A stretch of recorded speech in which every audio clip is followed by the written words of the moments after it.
श्री वृंदावन विहारिणी विहारी लाल की जय। परम पूज्य श्री भाई जी महाराज की जय। परम पूज्य श्री राधा बाबा महाराज की जय। जय जय श्री राधे, जय जय श्री राधे, जय जय श्री राधे। परम पूज्य श्री भाई जी महाराज के प्रवचनों एवं लेखों की श्रृंखला में प्रस्तुत है आज का विषय भगवान नाम का मूल्य।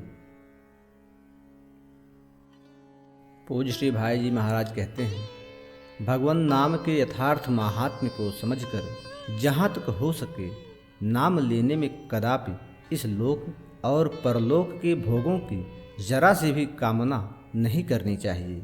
जो लोग भगवान नाम का साधारण बातों में प्रयोग करते हैं वे वास्तव में भगवान नाम की अपार महिमा से सर्वथा अनभिज्ञ हैं या उस पर उनका विश्वास नहीं है।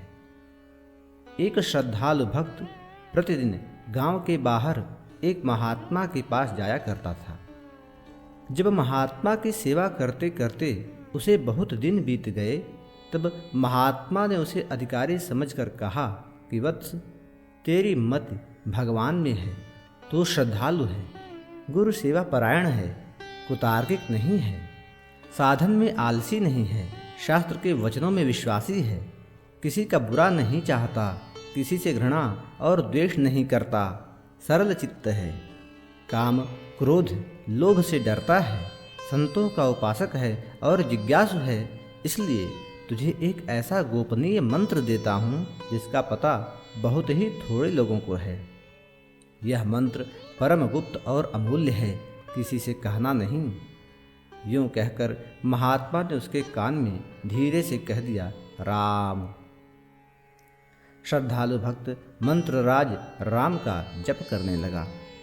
वह एक दिन गंगा नहाकर लौट रहा था तो उसका ध्यान उन लोगों की तरफ गया जो हजारों की संख्या में उसी की तरह गंगा नहाकर जोर जोर से राम राम पुकारते चले आ रहे थे। सुनता तो रोज ही था परंतु कभी इस ओर उसका ध्यान नहीं गया था।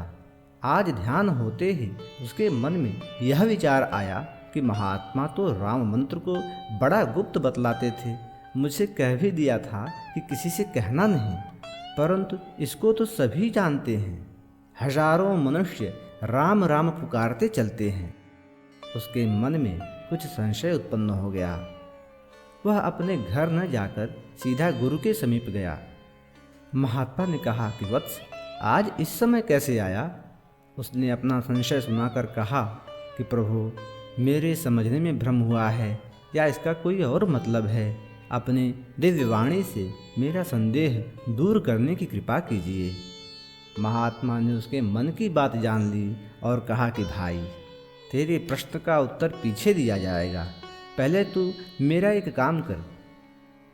महात्मा ने झोली में से एक चमकती हुई कांच की सी गोली निकाली और उसे भक्त के हाथ में देकर कहा, बाजार में जाकर इसकी कीमत करवा कर लौट आ। बेचना नहीं है, सिर्फ कीमत जाननी है। सावधान, कीमत आंकने में कहीं भूल न हो जाए। वह भक्त बड़ा श्रद्धालु था। आजकल सा कोई होता तो पहले ही गुरु महाराज को आड़े हाथों लेता और कहता कि मैं तुम्हारे कांच के टुकड़े की कीमत झंझवाने नहीं आया हूँ, तुम्हारा कोई गुलाम नहीं हूँ। पहले मेरे इस प्रश्न का उत्तर दो, नहीं तो मेरे साथ छल करने के अपराध में तुम पर कोर्ट में नालिश की जाएगी। वह समय दूसरा था। भक्त अपना प्रश्न वहीं छोड़कर गुरु का काम करने के लिए बाजार में गया। सबसे पहले एक शाक बेचने वाली मिली। भक्त ने गुरु की चीज उसे दिखलाकर कहा कि इसकी क्या कीमत देगी? शाक बेचने वाली ने पत्थर की चमक और सुंदरता देखकर सोचा कि बच्चों के खेलने के लिए कांच की बड़ी सुंदर गोली है, बाजार में कहीं ऐसी नहीं मिलती है। उसने सोचा, सेर दो सेर आलू या बैगन ले लो। वह आगे बढ़ा। एक सुनार की दुकान थी, वहाँ ठहरा। सुनार को गोली दिखलाकर पूछा, भाई इसकी क्या कीमत दोगे? सुनार ने हाथ लेकर देखा और उसे अच्छा पुखराज नकली हीरा समझकर 100 रुपये देने को कहा। भक्त की दिलचस्पी बढ़ी पर और आगे बढ़ा। एक महाजन के यहाँ गया। महाजन ने गोली देखकर मन में विचार किया कि इतना बड़ा और ऐसा अच्छा हीरा तो जगत में कहाँ होगा। है तो पुखराज ही, परंतु हीरा सा लगता है। बड़े घर में नकली भी असली ही समझा जाता है। उसने 1000 रुपयों में मांगा। भक्त ने सोचा कि हो न हो, है तो कोई बड़ी मूल्यवान वस्तु। वह और आगे बढ़ा और एक जौहरी की दुकान पर गया। जौहरी ने परीक्षा की तो उसे हीरा ही मालूम दिया, परंतु इतना बड़ा और ऐसा हीरा कभी उसने देखा ही न था। इसलिए उसे कुछ संदेह रहा, तथापि उसने 1 लाख रुपयों में उसे मांगा। भक्त बेचना नहीं है ऐसा कहकर एक सबसे बड़े जौहरी की दुकान पर गया। जब गुरु के पास से आया था तब तो उसे जौहरियों के पास जाने का साहस ही नहीं था। वह स्वयं उसे मामूली कांच समझता था, परंतु ज्यों-ज्यों कीमत बढ़ती गई त्यों-त्यों उसका भी साहस बढ़ता गया। बड़े जौहरी ने हीरा देखकर कहा कि भाई, यह तो अमूल्य है। इस देश की सारी जवाहरात इसके मूल्य में दे दी जाए तब भी इसका मूल्य पूरा नहीं होता।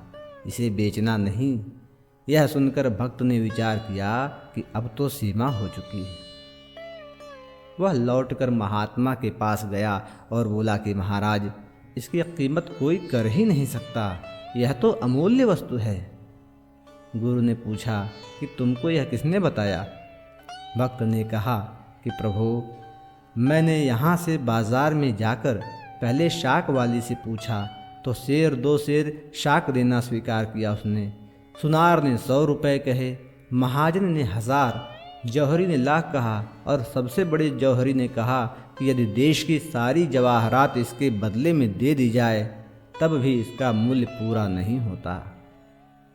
महात्मा ने उससे रत्न लेकर अपनी झोली में रख लिया। भक्त ने कहा कि महाराज, अब मेरी शंका निवारण कीजिए। महात्मा ने कहा, भाई, मैं तो तुझे शंका निवारण का दृष्टांत सहित उपदेश दे चुका हूँ। तू अभी नहीं समझा, इसलिए फिर समझाता हूँ। इस रत्न की कीमत कराने में ही तेरी शंका दूर हो जानी चाहिए थी। रत्न अमूल्य था, परंतु उसकी असली पहचान केवल सबसे बड़े जौहरी को ही हुई, दूसरे कोई नहीं पहचान सके। यदि मैंने तुझे बेचने के लिए आज्ञा दे दी होती तो तू 2 सेर के बदले 5-7 सेर शाक के मूल्य पर इसे बेच ही देता, आगे बढ़ता ही नहीं। अमूल्य वस्तु कौड़ी के मूल्य में चली जाती, कितना बड़ा नुकसान होता। इसी प्रकार श्री राम नाम भी गुप्त और अमूल्य पदार्थ है। इसकी पहचान सबको नहीं है और न इसका मूल्य ही सब कोई जानते हैं।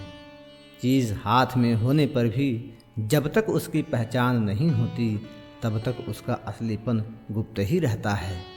इसी तरह राम नाम के असली महत्व को भी बहुत कम लोग जानते हैं। जो राम नाम का व्यवसाय करते हैं वे बेचारे बड़े दया के पात्र हैं, क्योंकि वे इस अमूल्य धन राम नाम को कौड़ी के मूल्य पर बेच देते हैं। इसी से परम मूल्यवान रत्न को 2 सेर शाक के बदले में बेच देने वाले मूर्ख के समान वे सदा ही भक्ति और प्रेम में दरिद्री ही रहते हैं। भक्ति और प्रेम के हुए बिना परमात्मा नहीं मिलते और परमात्मा को प्राप्त किए बिना दुखों से कभी छुटकारा नहीं हो सकता। दुखों की आत्यंतिक निवृत्ति परमात्मा को प्राप्त करने में ही है। आज के प्रकरण में बस इतना ही। अगले प्रकरण में अगले विषय के साथ हम उपस्थित होंगे। तब तक के लिए जय जय श्री राधे, जय जय श्री राधे, जय जय श्री राधे।